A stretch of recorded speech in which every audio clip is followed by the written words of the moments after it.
اوكي، مساء الخير. كان بودي انه لو كان اليوم نحكي بالعربي والبولندي، لكن ما مشي الحال، فنضطر نحكي بالعربي والانجليزي. وثلاث أديبات، كاتبات وناشرات أيضا بنفس الوقت، وناشطات أدبيات. علاقة بين الأشخاص، الشخصيات الموجودة لا يعني غير مقصورة على الأدب، أدب الأطفال، وإنما أيضا تمتد إلى الشعر وإلى الرواية وإلى القصة القصيرة كما قرأت. يعني في ثلاث سيدات يؤثرنا بالمشهد الأدبي في بولندا، وبولندا لها تاريخ كبير جدا في هذا المجال، في مجال الأدب.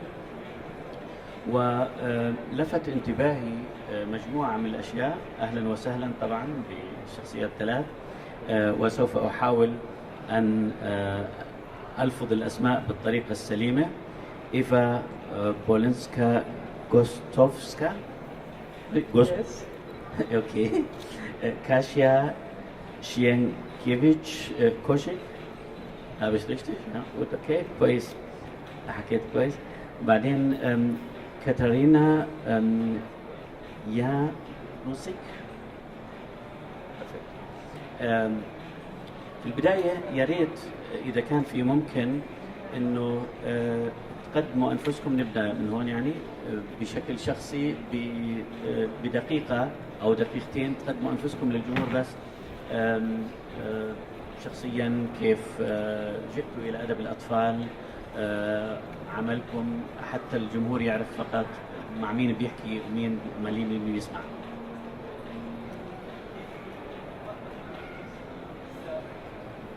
So,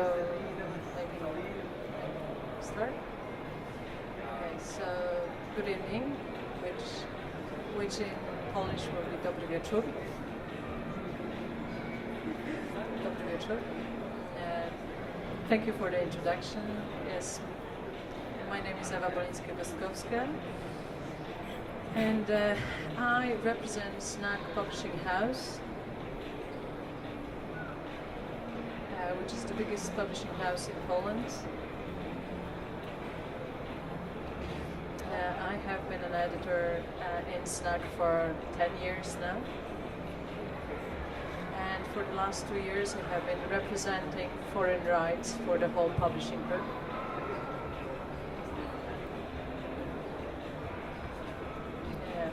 As a publishing group we have 4 different imprints. One of the imprints that is called Snack Emoticon. Snack Emoticon is devoted solely to literature to children that I represent here.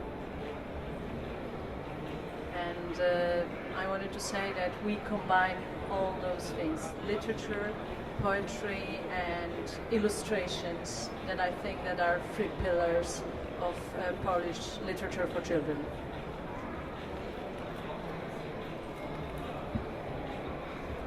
Good evening. Thank you very much for the introduction. It is a unique situation for me because I used to work with Eva. I worked at Snack Publishers for 10 years. I actually was from the very beginning in the children's division, so my background is more combining more commercial publishing with literary fiction and poetry and illustrated books for children. For the 10 years that I worked in Snack, we published over 100 books, and they span from 3 years plus to teenagers. And then I moved on to public cultural institutions. I worked at the European Capital of Culture and UNESCO World Book Capital Project at Wrocław. And now I work for a municipal publishing house, Warstwy. It is a very unique situation because we are funded by the municipality, so we get the funds to publish the books based entirely on literary merits.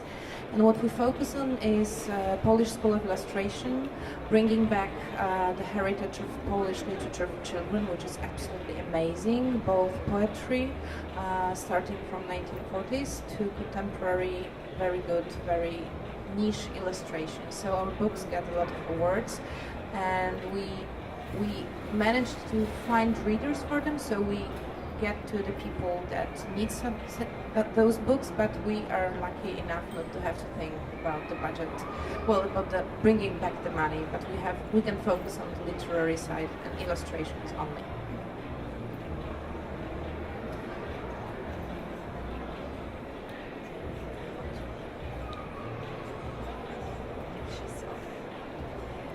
Good evening. I represent Powergraph Publishing House. Eva represents the biggest in Poland publishing house, and my publishing house is one of the smallest in Poland. In fact, it's a small family company which was established by I don't remember, 15 years ago by my husband and I. My husband is a writer, and this is our first book. We start our company, and we sold over 200,000 copies, and it's required reading in Polish primary school, and that's how we start. And we publish novels for children and fantasy and science fiction books for adults. شكرا على هذا التقديم. يعني عندنا دارين نشر من الدور النشر الكبيرة في بولندا ودار نشر صغيرة، لكن حجم دار النشر لا يلعب دور أساسي.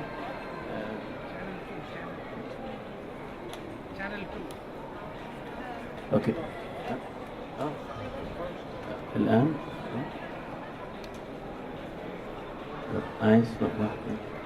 تو الآن أوكي. لدي سؤال، ما هو حجم كتب الأطفال بشكل عام في بولندا مقارنة مع الكتب الأخرى؟ يعني في السوق مثلا الكتب الشعرية تقريبا كم نسبتها بالمية كتب الأطفال؟ لو شفنا مثلا دول اسكندنافية أو حتى دول أخرى في أوروبا نجد كتب الأطفال تحتل نسبة عالية جدا مقارنة مع الشعر مثلا أو مع الرواية. في العالم العربي تقريبا يمكن أن نقول بأنه كتب الأطفال من حيث النوعية قليلة جدا جدا. فكيف الحال في بولندا؟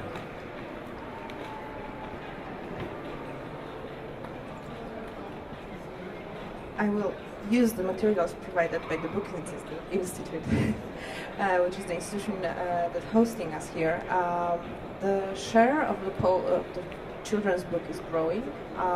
As part of the income goes, it grew from 5.6% 6 years ago to over 8.5%.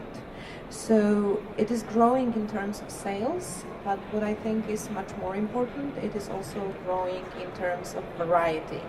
So the growth is organic. I mean, there are different kinds of books being published, and not only brought from foreign markets, but also originating in Poland. لكن هل توجد كتب مختصة بأدب الأطفال فقط؟ يعني دار نشر تنشر أدب الأطفال فقط بدون شعر بدون رواية بدون شيء، فقط أدب أطفال؟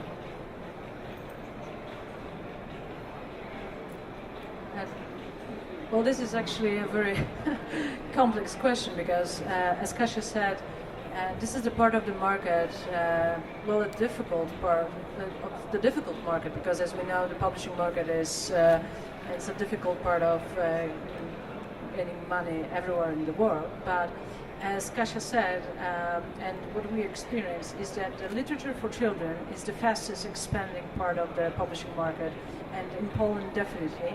And I think that what is great is that there are like family-owned companies that started solely from the reason that they were not really satisfied what they could find for their children in the bookstores. They were not satisfied with all those books with with Disney characters that that we had in 90s in Poland. And of course, at that time everything was just so great, so pink, so blue, and so flashy. But we wanted something that corresponds more to our understanding what literature is, that they refer to poetry. So there are very good publishing houses in Poland that devote their whole programs solely to literature for children, whether it's for illustrated books only, fiction, growing market for non-fiction for children, and of course great books with poems by contemporary poets for children. And as Kasia mentioned before, growing market for young adult literature. And I think what we are recognized mostly all around the world right now are our illustrations. Our artists, our graphic designers, and our illustrators are winning prizes at Bologna, and they are widely recognized. And I think that this is something very strong and something that travels abroad. إذا سمحتي سوف أنتقل إلى موضوع آخر تماما، لأن المناسبة ممكن تكون مناسبة نادرة لمقارنة أدب الأطفال في العالم العربي مع أدب الأطفال في بولندا والصعوبات التي تواجه أدب الأطفال هنا وهناك. في العالم العربي لدينا إشكالية بالنوعية، بالكم، وأيضا بإنتاج القارئ، الطفل الذي يقرأ، لأنه في مشكلة في المدرسة، تقليد في العائلة على القراءة إلى آخره. هل هناك صعوبة أيضا أو مشاكل تواجه أدب الأطفال في بولندا من هذا النوع، نوعية إنتاج الكتاب، إنتاج القارئ، الطفل القارئ، المدرسة، العائلة، وخصوصا في عالم الآيفون وعالم الآيباد ومدري شو؟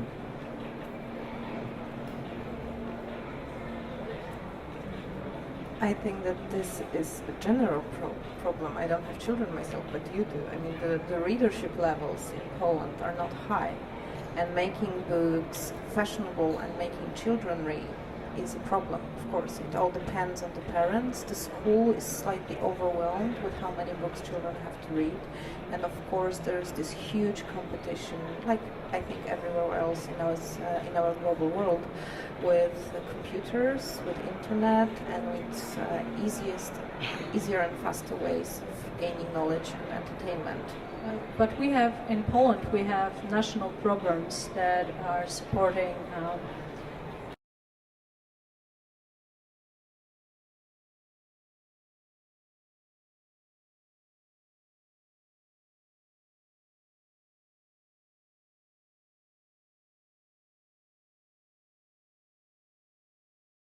National Library in Poland, and you can see that children actually read. Children whose parents read, they read. So if there is a house with books, probably children will read. And when you see by the numbers, you see that children read, then they enter the school, they keep on reading, and then something happens. When they reach the university, they stop reading. I don't know how, because I graduated at the university, and if I had graduated without reading a single book, well, I wouldn't definitely be here.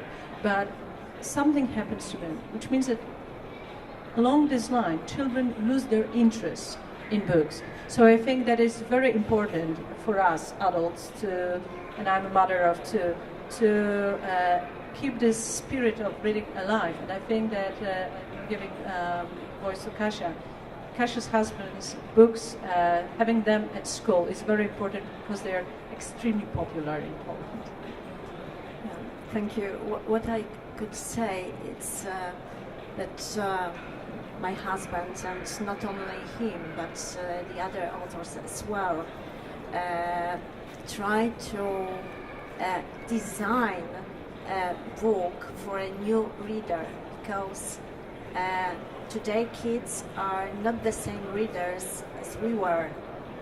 They have different because of computer games, because of TV, and the books are designed as a computer game.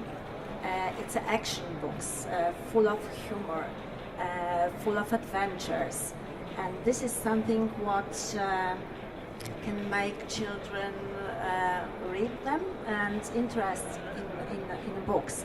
That serious issues which authors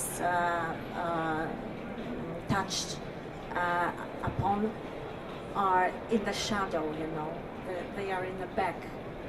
The main plot should be as interesting that children couldn't stop reading. And this is, I hope, that my husband succeed, because we have a blockbuster, and the book was designed exactly in that way, especially for young readers. Just one thing to add, because what Kasia said is when you have a standalone book and it's a huge bestseller, well, it's great. It attracts attention, you have readers, you have parents reaching for the book. And then when there is no second, third, like in a TV series, yes? If you don't have like this third, fourth volume, you lose this attention, you lose this speed. So I think this is one of the reasons why good, like well-written, well-designed series are so important. Like I think this is one part of the success of J.K. Rowling. Yes, like Harry Potter, before the movie, before everything, it was the series that grown up with the reader. Kasia has the series. In Snack, we have a very successful series that I believe began with Kasia actually when she was in Snack. It was Andrzej Maleszka series, the Magic Tree series, and it's all about magic. Children want their stories that are written for them, that understand their needs, not what adults think their needs are. No, something written in their language with their capacity of understanding, and the series that grows with them. So the series, like Andrzej Maleszka series, starts, like the first volume can be read by the children that are 6, 7 years old. But the last one, the 9th volume, is for children 12 to 14. So as you can see, the child do not lose this attention, do not lose this hunger for stories, but it needs to be given the proper story, I think. لفت انتباهي طبعا نوعية الكتب الموجودة هون، وخصوصا يعني عندي اطلاع إلى حد ما على دور النشر الألمانية، إنه في هناك تشابه كثير من حيث نوعية الرسوم، نوعية الغلاف الداخلي، كثير جميلة جدا الكتب، ورق بجودة عالية جدا. النص طبعا أنا ما بقدر أحكم عن النص، هذا طبعا مكلف. في هناك جهات فعلا يعني يمكن لدور النشر وخصوصا دور النشر الصغيرة أن تعتمد عليها أحيانا في التمويل. النقطة الأولى، خلينا ندخل في الموضوع المالي. الموضوع الثاني الحقوق. من هي الثقافات أو اللغات التي يعني على الأكثر تشتري حقوق كتب أطفال لترجمتها إلى لغة أخرى، وخصوصا إنها بولندا دولة كانت يعني صحيح تعتبر محسوبة على أوروبا الشرقية وثقافة أوروبا الشرقية، لكنها كانت منفتحة أيضا على أوروبا الغربية. يمكن كان الأدب الروسي بيأثر عليها أو ما بيأثر، أو الأدب الأوكراني بيأثر، ما بعرف بالضبط، ما بقدر، بس يعني ضمن هذا الظرف ما هي الثقافات أو اللغات الأخرى الأوروبية سواء كانت غربية أو شرقية التي تأخذ أو تعطي لبولندا الكتب اللي تترجم أيضا من اللغات الأخرى إلى اللغة البولندية في مجال أدب الأطفال.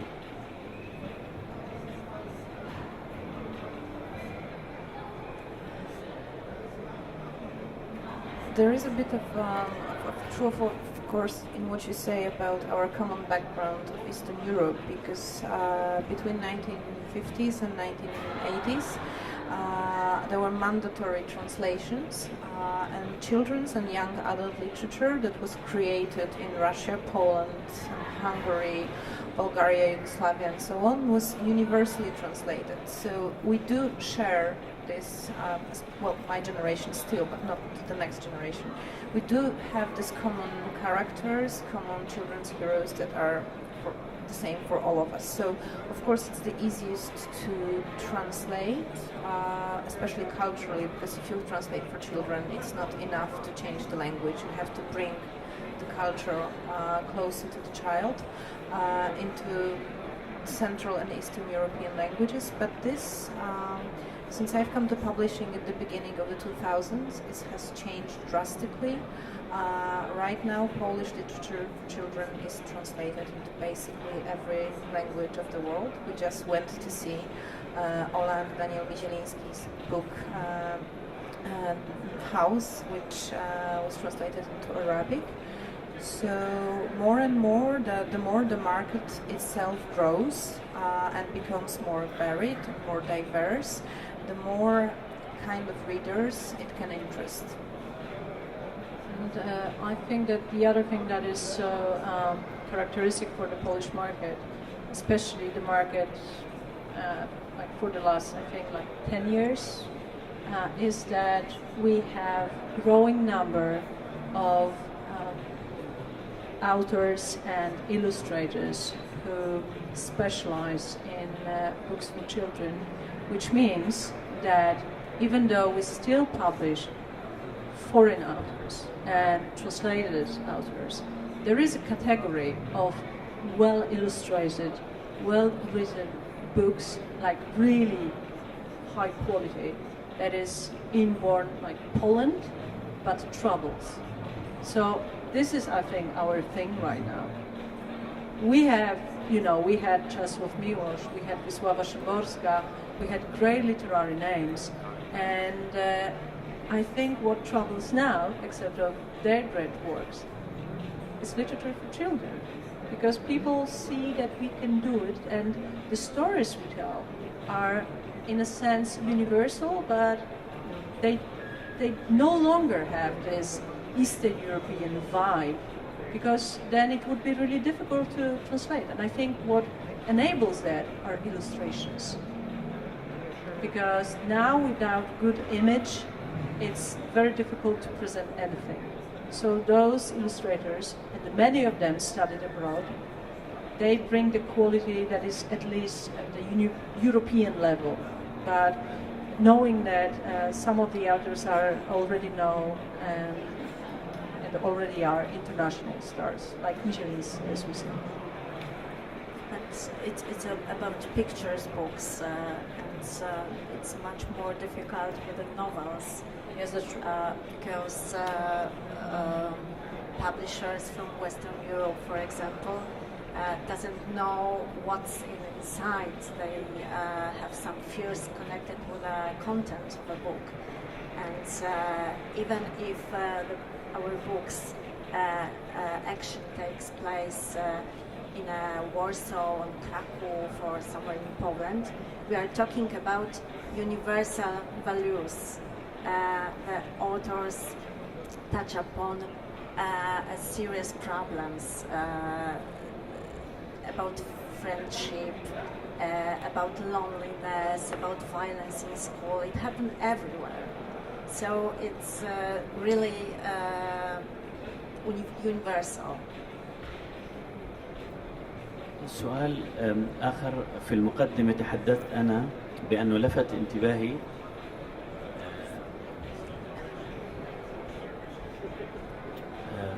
أثناء التقديم تحدثت عن موضوع لفت انتباهي، إنه في كثير علاقة بينكم وبين الشعر وأدب الأطفال، يعني جزء منكم على الأقل دارين نشر، بتتعامل مع الشعر بشكل مكثف وبتنشر أدب أطفال. ما هي طبيعة هذه العلاقة؟ يعني عادة في هناك دور نشر مثلا في ألمانيا على الأقل، حتى في العالم العربي الشعر في أدب الأطفال لا يلعب دورا كبيرا. يعني الأغنية ممكن بعض الأشياء، بس كشعر ما بيلعب دور كبير. لكن شفت إنه الشعر في علاقة هيك، على الأقل هون نحن ثلاثين نقول ثلثين الموجودين لهم علاقة بالشعر وأدب الأطفال.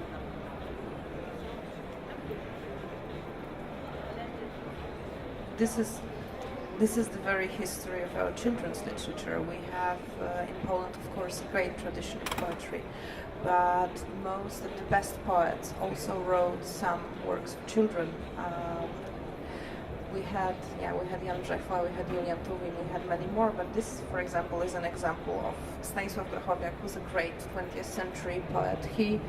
Most of his work is very morose and sad and very difficult to read, but he also wrote 2 volumes, especially for children, and you can say that about most of the best Polish poets, that they had some of their works directed at children.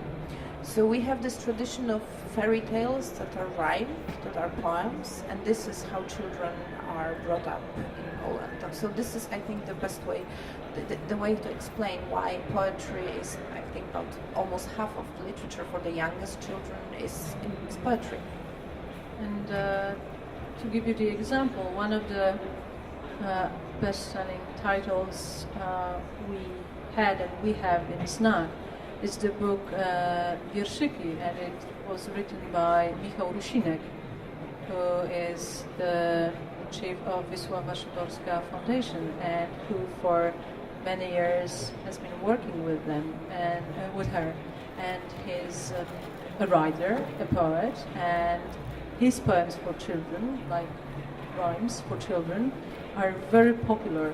And it's true that, I mean, we could have this really academic discussion whether all of those books are poetry.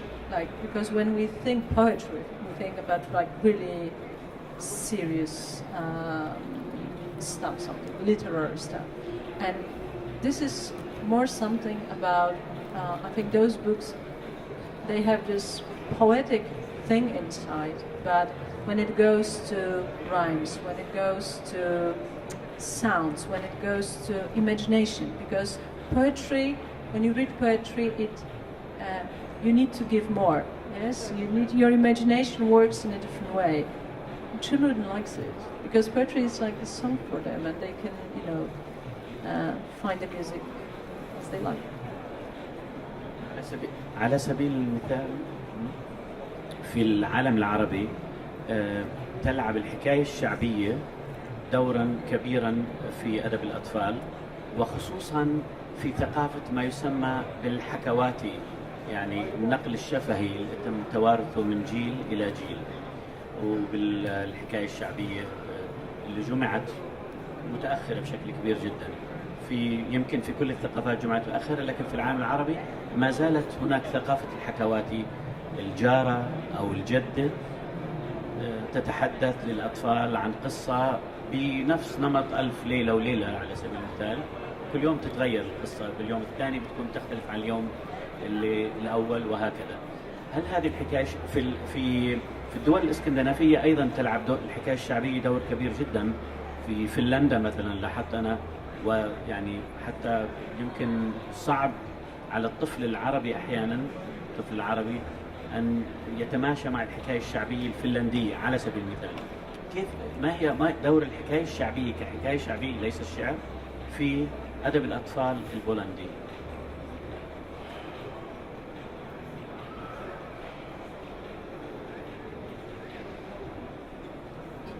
Legends.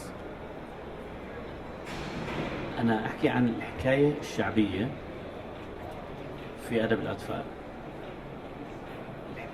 الحكاية الشعبية.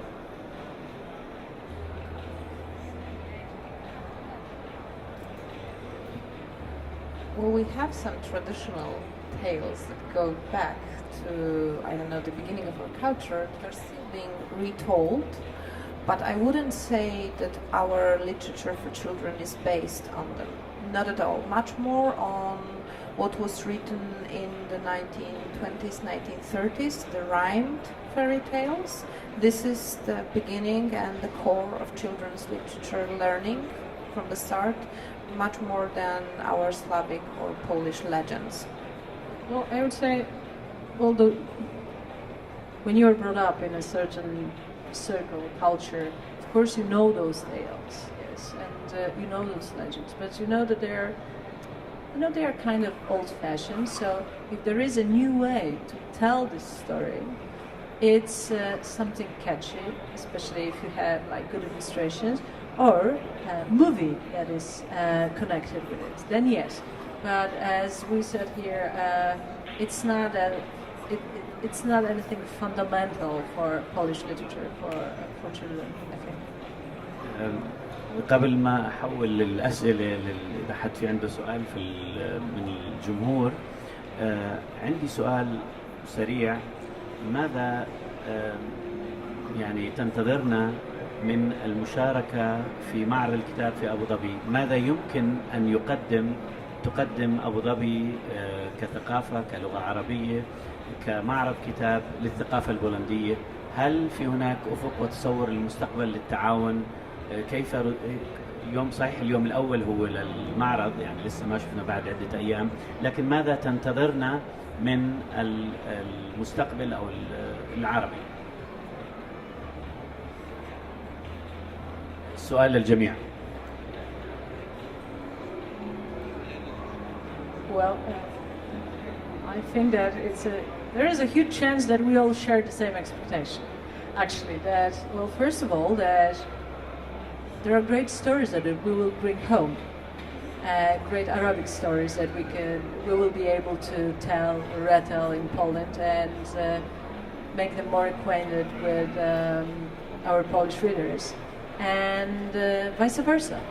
That there will be Polish books, Polish stories, beautiful characters that can be introduced to Arabic world, Arabic readers, and that they will like them and love them as we do. Okay. The same. I agree. إذا في عندكم أي أسئلة معينة من الجمهور تفضلي.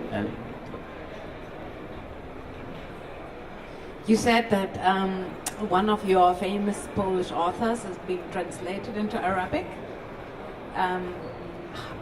How, I mean, working for publishing houses, how many licenses or rights have you sold so far to Arabic publishers? Sorry. Well, actually, to Arabic publishers, none. This is one of the reasons I came here.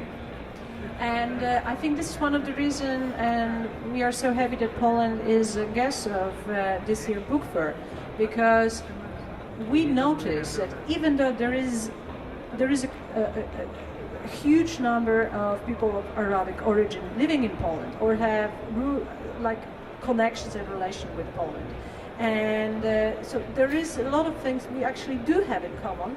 Literature didn't really trouble between us, and I think that we could change it. And I don't know, maybe the literature for children is the best way to begin with, because then we will grow all together. And the authors we mentioned, and I think this is one of the reasons we like them so much, even though they're not with us, with other publishers, is these are authors of our generations. We remember how they began. They were just very talented students, and all of a sudden they were discovered by publisher, and people love their work. And it appears that people all over the world love their work. Isn't that a great example for children? That you can become someone recognizable all over the world. That the books you design, the books you illustrate, that can be found in London, in New York, in Abu Dhabi. Isn't it a great thing that we can connect with literature? An example we can give? I think that's one of the reasons we all sit here. سؤال مباشر بهذا الموضوع. نرى بأنه في ألمانيا على سبيل المثال بدأت دور نشر ألمانية تنتج كتب أطفال باللغة العربية مترجمة إلى اللغة العربية لأطفال العائلات اللاجئين السوريين في ألمانيا. يعني هناك أدب ألماني للأطفال باللغة العربية، ما له علاقة بالعالم العربي، هو أدب ألماني باللغة العربية مخصص للأطفال العرب الذين ولدوا أو عاشوا أو يعيشون في ألمانيا وخصوصا من عائلات اللاجئين. هل صحيح أنها بولندا لم تستقبل عدد كبير من اللاجئين، لكن هل يوجد شيء من هذا، يعني ظاهرة جديدة بهذا الخصوص؟ There actually is. We have many more Ukrainian immigrants right now, and there are about 50,000 living in both in Krakow and in Wrocław.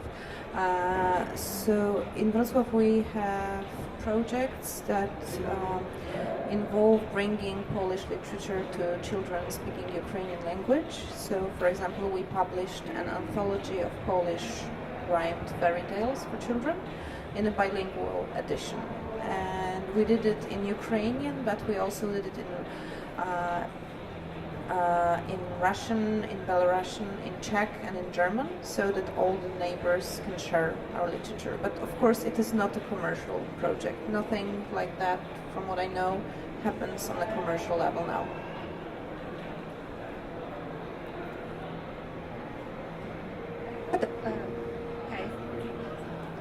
I got a question regarding your children and young adults. How far are you invaded, in a way, from US models?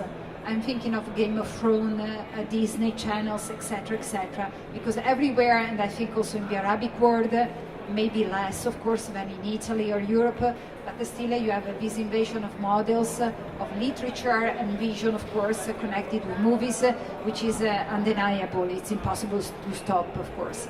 But how do you feel about your children? Is your public still a strong personality, if I can say that? Do you think you can still save something or not? Because by these, normal warfares or the fantasy, the American typical fantasy, which are quite banal, I have to say, etc., but which has got the taste now.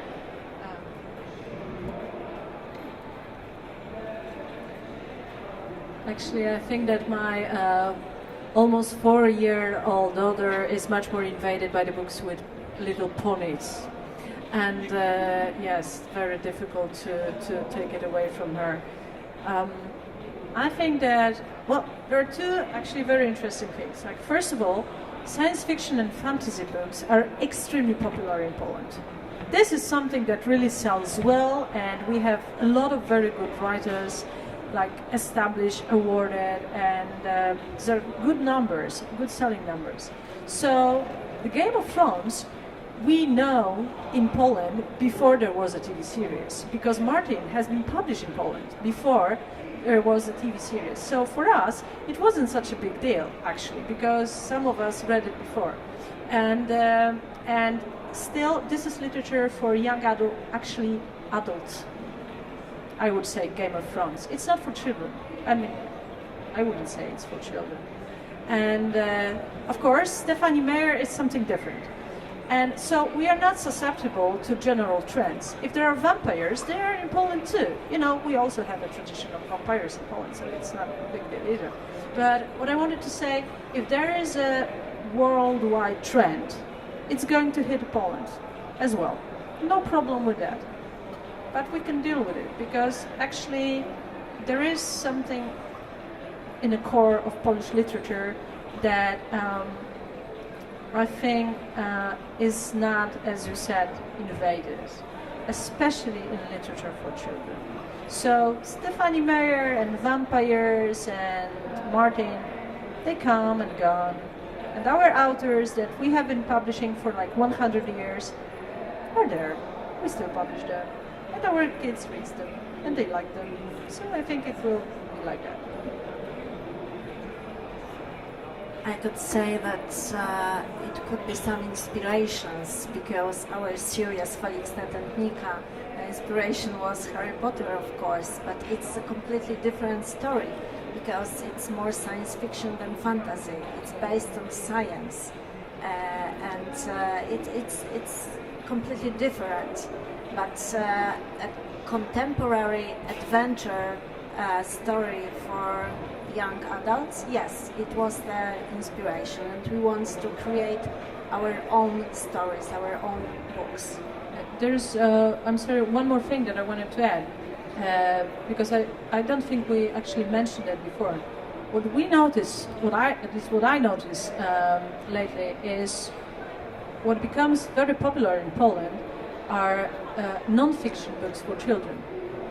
So books about nature, books about problems, book about science, book about important historical figures, both male and female, or in general important figures.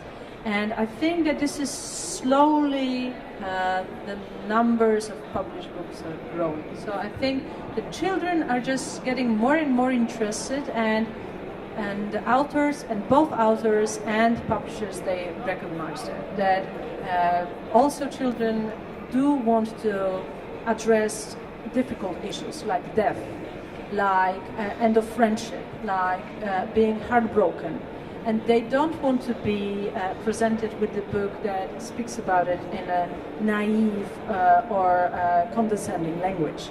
They want to be taken seriously. And I think at the moment we understand how to change it into books will be very,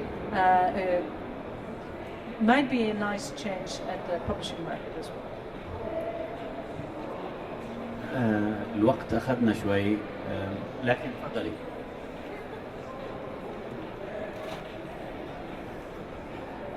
I believe that all of us have been raised with books, to touch the books, to feel the pleasure with flipping the pages of the books. How about the new generation, like e-books? They don't like hard copy books. I'd like to know your opinion about what do you expect the new generation, or 10 years from now, about the hard copy books for children? I don't think, I'm not worried about books for young children at all. This all once again depends on parents, and we, about 10 years ago, we started in the children's publishing industry, we started discussing book apps and how they would overtake the publishing world, but it hasn't happened still. The printed book is very well, and book apps are also very well. So I don't think that those two markets are going, to have to overtake one, has to overtake another. Well, parents spend money on books, so parents decide. And what we see is that they decided to spend money on a good quality product. I'm sorry to say product about the book, but you know what I mean. If it's well illustrated, well written, well published, on a good quality paper, that they are willing to pay those money. Why? Because this book, it brings memory. Once it's given to a child, the child can give this book to his child, and it will stay in the family for years and years. This is one thing. And the second one thing is that I think that we, well, hopefully are done with the panic of that ebooks will just like swipe the publishing industry from the surface of the world. Because all the reports say the same thing. It stops. It stopped on a certain level. It's a commodity. It's a nice thing to have. It enables for things. When I travel, and we all do travel a lot, sometimes it's easier to have something to read on. But definitely when we are back at home, what we really like to have is our library and not our ebook reader, yeah? And definitely what you are going to leave your children, your ebook reader or your library? Library, of course. طبعا أنا بالنسبة لي أقدر الأدب البولندي بشكل كبير جدا، لكن اليوم تعرفت على أشياء جديدة جدا بالنسبة لي فيما يتعلق بأدب الأطفال البولندي اللي آخذ بالنمو ووصل إلى 8.2% تقريبا من السوق الكتب في بولندا. شكرا على هذه المعلومات، شكرا على المشاركة، وأهلا وسهلا بكنا جميعا في أبوظبي، والمرة الجاي في بلد عربي آخر يمكن. أهلا وسهلا بكم وشكرا لجميع الحضور.